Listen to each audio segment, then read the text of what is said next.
오늘도 저희들의 기도를 받으시기 위하여 기대하시고 바라시는 아버지 하나님, 우리의 찬양을 받으시기를 원하시고 우리의 간절함을, 우리의 부르짖음을 보시고 응답하실 아버지 하나님, 주께서 이 자리를 찾아와 주시고 우리 성도들 마음속에 성령으로 역사하여 주시옵소서. 굳은 마음을 부드럽게 하시고 상한 마음을 싸매어 주시고 간절한 마음에 은혜를 주시고 연약한 저들에게 새 힘을 허락하여 주시옵소서. 아버지 하나님께서 사랑하는 성도들을 붙잡아 주시므로 이 세상을 살아가게 하여 주시고 하나님께서 항상 도우심으로 승리할 수 있도록 도와주옵시고 주의 은혜로 채우사 충만하게 도와주시옵소서. 오늘 저녁에도 하나님의 전에 기도하러 나오게 하심을 감사를 드립니다. 짧은 시간, 기도의 시간이지만 하나님께서 우리의 마음과 생각을 아시오매 하나님께서 응답하여 주시고 우리가 늘 주님을 의지하여 나아갈 때 승리하는 역사가 있게 하여 주옵소서. 이 시간도 하나님 이 자리에 함께 하시며 역사하실 줄 믿고 예수님의 이름으로 기도합니다. 아멘.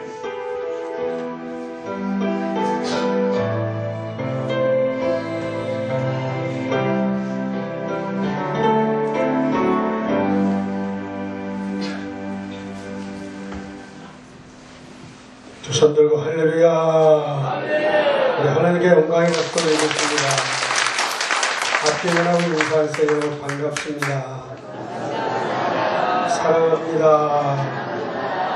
아멘. 우리 오늘 어디죠? 풀 집사일이죠? 근데 우리 교회 원로 집사님들이 없더라고. 인원 자체가 원로 집사님들이 없다 보니까. 그런데 성경 말씀 보겠습니다. 민수기 17장. 민수기 17장 1절 말씀에서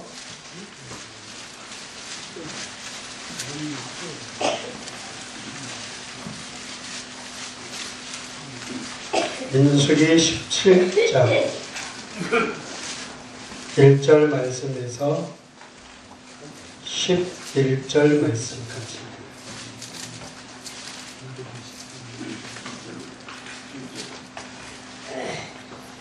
여호와께서 모세에게 말씀하여 이르시되 아멘.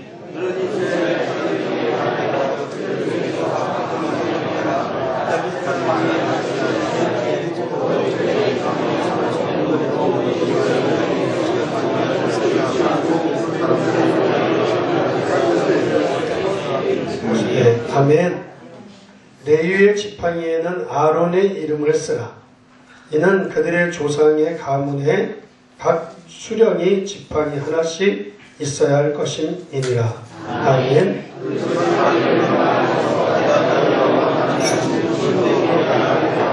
아멘. 내가 택한 자의 지팡이에는 싹이 나리니 이것으로 이스라엘 자손이 너희에게 대하여 원망하는 말을 내 앞에서 그치게 하리라. 아멘.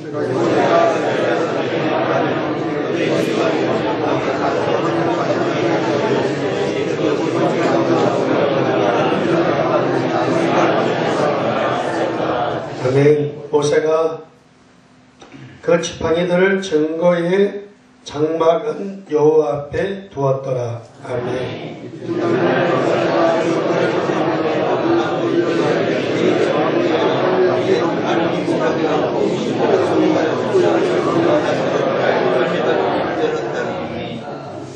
모세가 그 지팡이 전부를 여호와 앞에서 이스라엘 모든 자손에게로 가져오매 그들이 보고 각각 자기 지팡이를 집어 들었더라. 아멘.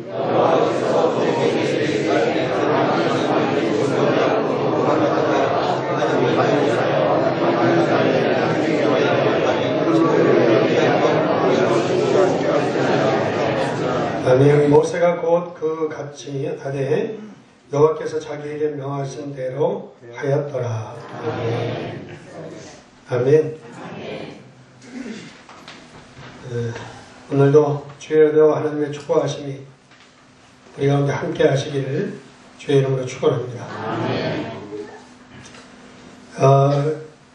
이제 이스라엘 민족이 가나안을 가는 가운데 이스라엘 사람들이 하나님을 향하여 모세를 향하여 불평하고 하나님을 향하여 불평하고 모세를 향하여 원망하는 소리가 아주 크게 달하게 되어집니다. 하나님이 기뻐하실 리가 절대 없죠. 네? 하나님은 불평하는 것, 원망하는 것 하나님은 기뻐하지 않으시죠. 그래서 하나님이 기뻐하지 않으시는 것을 모세를 통해서 말씀합니다. 모세를 통해서 1절의 말씀 보면 여호와께서 모세에게 말씀하여 이르시되 너는 이스라엘 자손에게 말하라. 그들 중에서 각 조상의 가문을 따라 지팡이 하나씩을 취하되 지휘관에게 이름을 각각 그 지파에 쓰라. 그래서 지팡이 각 지파마다 지팡이 하나씩 가져와서 어떤 지파 이렇게 이름을 썼어요. 그 중에 이제 레위 지파가 가져온 거기에다가는 아론의 이름을 써라. 그래서 아론의 이름을 쓰고 그런데 그 지팡이를 증거계 법궤지요. 법궤 앞에다가 갖다 놓으라 했어요. 그 이유는 뭔가 하면 이스라엘의 원망을 그치게 하기 위해서 불평을 그치게 하기 위해서 하나님이 그렇게 일하시는 것을 우리가 찾아볼 수 있습니다. 그런데 이튿날 보니까 그 모세의 증거계 장막에 들어가 보니까 그 아론의 지팡이에서 움이 났고 순이 나고 꽃이 피어서 살구 열매가 열렸더라는 거죠. 그래서 뭐를 얘기하냐면 하나님께서 언약하시고 하나님께서는 지금도 살아서 역사하신다 라고 하는 것을 증거로 증거계 앞에다가 보여주신 겁니다. 그래서 이스라엘 민족으로 하여금 원망이나 불평의 소리를 하지 않도록 하나님을 두려워하고 하나님을 경외할 수 있도록 그렇게 하나님께서 이스라엘 민족을 이끌어 가시는 것을 우리가 본문에서 잘 찾아볼 수 있습니다. 여러분들 우리가 마른 막대기라 할지라도 여러분들 주님의 손에 붙잡히면 여러분들 하나님의 역사가 일어나게 되는 줄 믿습니다. 여러분들 어떤 마른 막대기라 할지라도 주님의 손에 붙잡히면 알 수 없는 우리가 이해할 수 없는 일이 일어난다라고 할 수 있습니다. 사라의 몸에서 이삭을 출생시켰는가 하면 모세를 비난하고 백성들을 선동하는 그 12지파 지팡이에다가 이름을 쓰게 하고 증거 그 앞에 두게 해서 하나님이 레위 지파가 이스라엘을 이끌어가는 데 있어서 다 순종하고 따르도록 하나님께서 이 레위 지파에게 힘을 확 실어주는 그런 모습을 우리가 찾아볼 수 있습니다. 여기서 우리가 이제 몇 가지 생각할 수 있는 것은 4절의 말씀에 보면 이런 말씀이 있어요. 그 지팡이를 회막 안에서 내가 너희와 만나는 곳인 증거계 앞에 두라. 너희들과 만나는 곳인 하나님은 어디서 만났는가 하면 증거계 앞에서 이스라엘 민족을 만나주시고 그랬습니다. 그와 같이 여러분들 우리가 주님을 만난 증거가 있는 자가 되어야 될 줄 믿습니다. 우리는 주님을 만난 내가 주님을 체험한 그런 증거가 우리에게 있어야 됩니다. 여러분들 하나님께 여러분들 쓰임 받는 자들이 되기를 주님의 이름으로 축원을 드립니다. 마른 막대기를 들어서 하나님이 쓰시듯 저와 여러분들도 쓰임 받는 하나님의 하나님은 눈에 보이지 않게 지금도 살아서 역사하시는 하나님이심을 여러분들이 체험할 수 있기를 주님의 이름으로 축원을 드립니다. 그래서 내 이름이 지팡이에 기록되어 증거궤 앞에 있는 것처럼 주님 앞에 쓰임받는 그런 존재, 그런 우리 자신들이 되어져야 될 줄 믿습니다. 따라서 모든 사건, 어떤 상황이 있다 할지라도 인간 위주로 판단하지 마시고 오늘도 생명을 주관하시고 역사하시는 하나님이심을 여러분 자꾸 믿을 수 있기를 주의 이름으로 축원합니다. 그래서 증거궤 앞에 딱 지팡이를 두고 싹이 나게 한 것처럼 여러분들 우리가 어떤 상황이나 어떤 사건이 있다 할지라도 우리 인간 위주의 판단이 아닌 오늘도 역사를 주관하시고 생명을 주관하시고 우리 인생의 모든 것을 주관하시는 하나님의 힘을 믿으시기를 주의 이름으로 축원합니다. 그래서 5절의 말씀 보면 내가 택한 자의 지팡이에는 싹이 나리니 이것으로 이스라엘 자손이 너희에게 대하여 원망하는 말을 내 앞에서 그치게 하라. 그렇게 말씀하고 있어요. 여러분들 불평과 원망을 버리라는 거죠.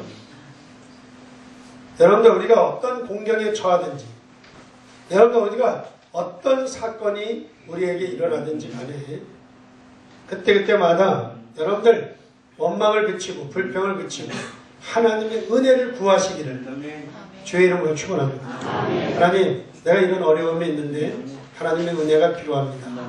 하나님, 내가 이런 어려운 상황이 있는데 하나님의 축복이 필요합니다. 하나님, 내가 이런 계획이 있는데 하나님의 역사가 필요합니다. 자꾸 여러분들 원망과 불평을 자꾸 그치고 하나님 앞에 은혜를 구하셔야 돼요. 은혜를 사모하는 거죠.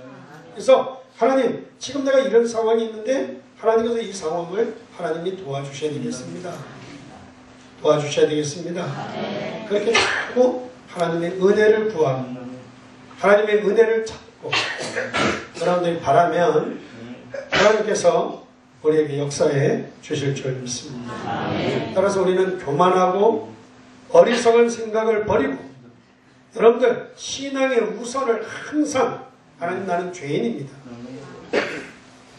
그럼에도 불구하고 나를 구원하셨고 여전히 나를 사랑하고 계신다고 하는 것을 저와 여러분들이 늘 고백할 수 있어요. 그래서 하나님, 나는 우리가 정말 우리는 죄인 중에 죄인입니다. 그러니까 바울도 그렇게 고백했죠. 항상 하나님, 죄인 중에 죄인입니다. 죄인 중에 괴수라 그랬지. 아주 우두머리다 그거지. 우두머리. 죄인 중에 우두머리가 접니다. 지렁이만도 못한 존재입니다. 그렇게 고백을 하면서 그럼에도 불구하고 하나님께서 나를 구원하셨고 그럼에도 불구하고 하나님은 지금도 여전히 나를 사랑하고 계시지 않습니까? 내가 비록 지렁이 같은, 내가 비록 죄인 중에 괴수와 같은 그런 존재라 할지라도 하나님은 나를 사랑하고 계시고 나를 구원하지 않았습니다. 그러니 하나님 나에게 은혜를 주옵소서. 은혜를 구하라. 그래서 원망을 그치고 불평을 그치고 교만을 버리고 여러분들 우리가 어리석음을 내려놓고 여러분들 항상 순간순간마다 자꾸 하나님의 은혜를 구할 수 있기를 주의 이름으로 축원합니다. 하나님을 향하여 원망하는 자가 어리석은 자다 그랬어요. 하나님을 향하여 불평하는 자 역시 원망은 어리석은 자다 라고 얘기했어요. 그래서 우리는 어리석은 자가 되지 말고 항상 하나님의 은혜를 구하여 하나님의 축복을 누릴 수 있는 저와 여러분이 될 수 있기를 주의 이름으로 축원합니다. 그래서 하나님께서 하시는 대로 했더니 8절의 말씀과 같이 이튿날 모세가 증거의 장막에 들어가 본즉 내 집을 위하여 낸 아론의 지팡이에 음이 돋고 순이 나고 꽃이 피어서 살구 열매가 열렸더라. 예수 그리스도를 상징하는데요. 저 여러분이 늘 깨어있는 자가 되기를 주의 이름으로 축원합니다. 왜냐하면 여러분들 꼭 왜 살구나무라 그랬을까? 예산 사과나무라 그랬지. 응? 왜 살구나무냐? 여러분들 살구나무라고 하는 뜻이 뭔가 할게요. 따라하세요. 깨어있다. 깨어있다는 뜻이에요. 쉽게 얘기하면 이게 예수님의 모형을 얘기하는 거거든요. 예수님의 모습을 이야기하는 건데, 하나님은요 지금도 졸지도 않고 주무시지도 아니하시고 깨어서 우리를 지키시는 자랍니다. 믿으시면 아멘. 쉽게 얘기하면 우리는 하나님의 은혜가 없이는 아무것도 할 수 없다는 거예요. 하나님의 은혜가 없이는 우리가 생존할 수 없고, 우리가 하나님의 은혜 없이는 우리가 이 땅에 존재할 수가 없는 것이다. 그래서 하나님은 깨어서 살구나무에 여러분들 순이나 꽃이 피고 여러분들 열매가 맺듯이 하나님은 우리를 지키시고 우리를 보호하시며 우리에게 역사하시는 줄 믿습니다. 그래서 고린도서 15장 10절의 말씀 보게 되면 생명의 능력이신 하나님이시여, 생명의 능력이신 하나님, 죽은 나무를 꽃을 피게 하고 열매를 맺게 하는 생명이 되시는 능력이 되시는 하나님이시다. 그렇게 고백을 하고 있습니다. 여러분들 죽은 나무에 열매가 맺힌 것은 하나님의 능력이 아니면 안 되는 거죠. 자 보세요. 저 여러분들이 죽었던 자요, 허물과 죄로 죽었던 우리를 믿으시면 아멘. 우리가 예배소서의 말씀과 같이 허물과 죄로 죽었던 우리에게다 예수의 생명을 확 불어넣는다. 믿으시면 아멘. 그 능력을 가지신 분이 하나님이시다. 그래서 여러분, 우리가 마른 막대기만도 못하지만 하나님이 우리와 함께 하시며 하나님 우리에게 역사하시며 능치 못한 일이 없는 줄 믿습니다.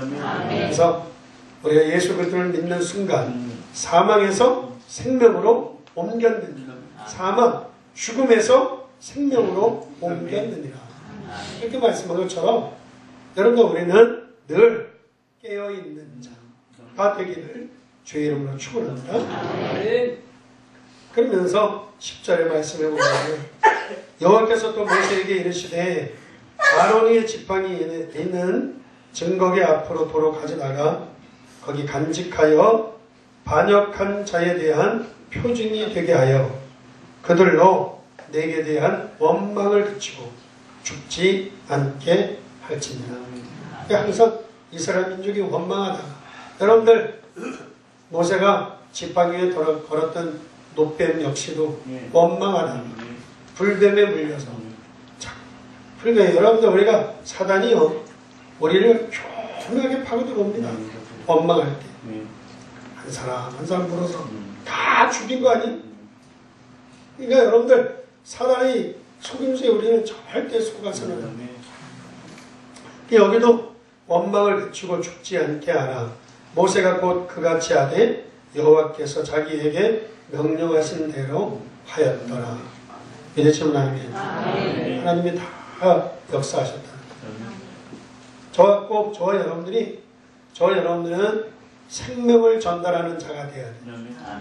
여러분들 죽지 않게 하라. 이게 뭔가 하면 생명을 전달하는 자가 돼요. 생명을 전달하는 자가 돼요. 하나님은 항상 세례가 살아계셔서 우리를 지켜보고 계셔요. 인간을 향한 하나님의 생각이 뭐냐? 하나님의 생각은 오직 하나야. 멸망받지 않고 구원을 받게 하리라. 하나님의 생각이다.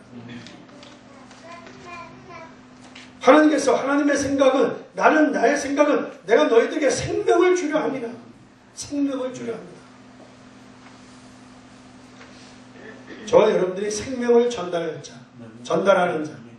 여러분들 우리의 후대를 살리는 자가 될 수 있기를 주님의 이름으로 축원합니다. 그래서 하나님께 돌아오는 자는 생명을 약속으로 받는 거예요. 생명을 약속으로 받는다 라고 할 수 있습니다. 제가 이제 내일 우리 둘째 딸을 결혼을 시키는데 좀 여러 가지 생각이, 그것도 하나님 앞에 기도하면서 이런 생각 저런 생각을 하는 가운데 참 감사하다 그런 생각이 들었어요. 아멘. 아멘. 왜 그런가 하면 제가 사실 우리 이제 큰 딸을 낳고 그리고 이제 둘째를 아들을 낳았습니다. 근데 아들을 낳았는데 우리 아들이 태어나면서 좀 문제가 생겨가지고 그만 결국에 자라지 못하고 그만 아들이 죽었어요. 제가 그때 하나님 앞에 울면서 기도했는지 몰라요. 그런데 그렇게 간절하게 기도했는데 하나님이 불러가신다. 그러니까 또 하나님이 원망스러운 거예요. 원망스러운 거예요. 그때가 이제 오순절 50일 특별 새벽 부흥회를 하고 있을 때인데 오순절 50일. 그래서 성도들도 기도하고 우리가 기도했는데 밤에 아이가 숨을 거뒀어요. 그래서 이제 시신을 병원실에 넣어놓고 집에로 오는데 얼마나 진짜 힘이 빠지고 낙심이 되든지 제가 교회 와가지고 하나님 앞에 울면서 하나님 너무도 진짜 아픕니다. 그래서 밤새 기도하면서 과연 내일 새벽에 내가 어떤 힘을 가지고 설교할 수 있을까?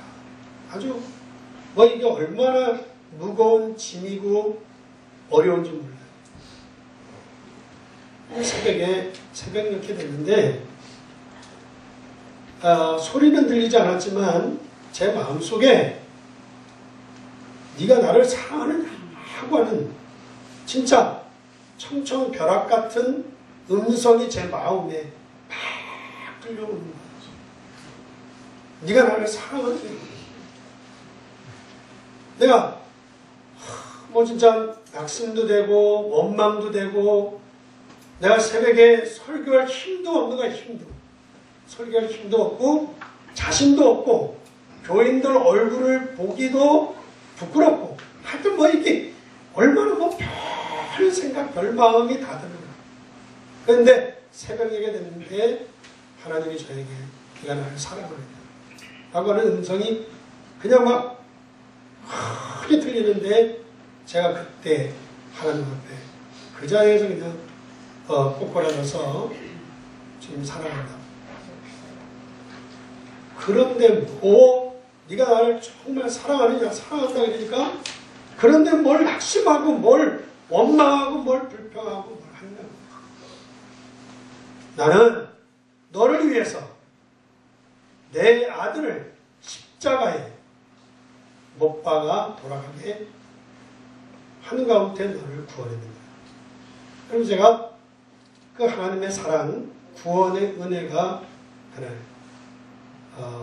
정말 사실적으로 내 아픔이 예수님의 하나님께서 아들을 십자가에 못 박을 때의 아픔처럼 그 아픔을 체험케 되었어요.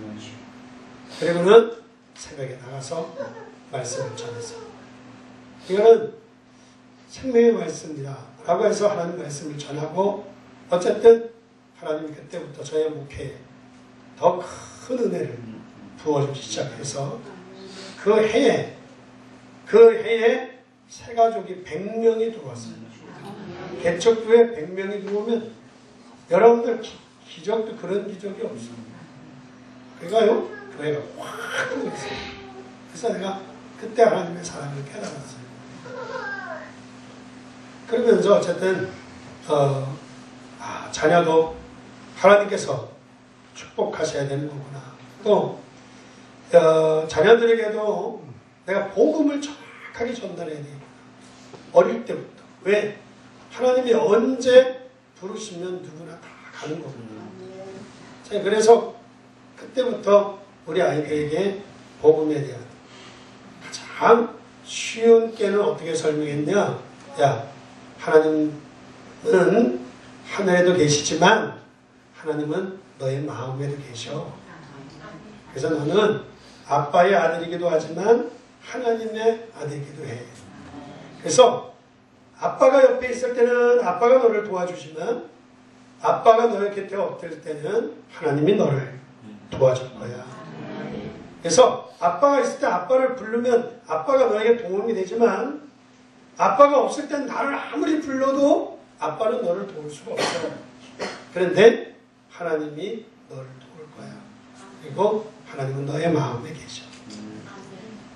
그래서 이제 우리 둘째 딸이 태어났는데 내가 어릴 때부터 아이들에게 어릴 때부터 태어나서 말을 하기 시작부터 항상 가르치는 겁니다. 하나님 어디 계시지? 마음에.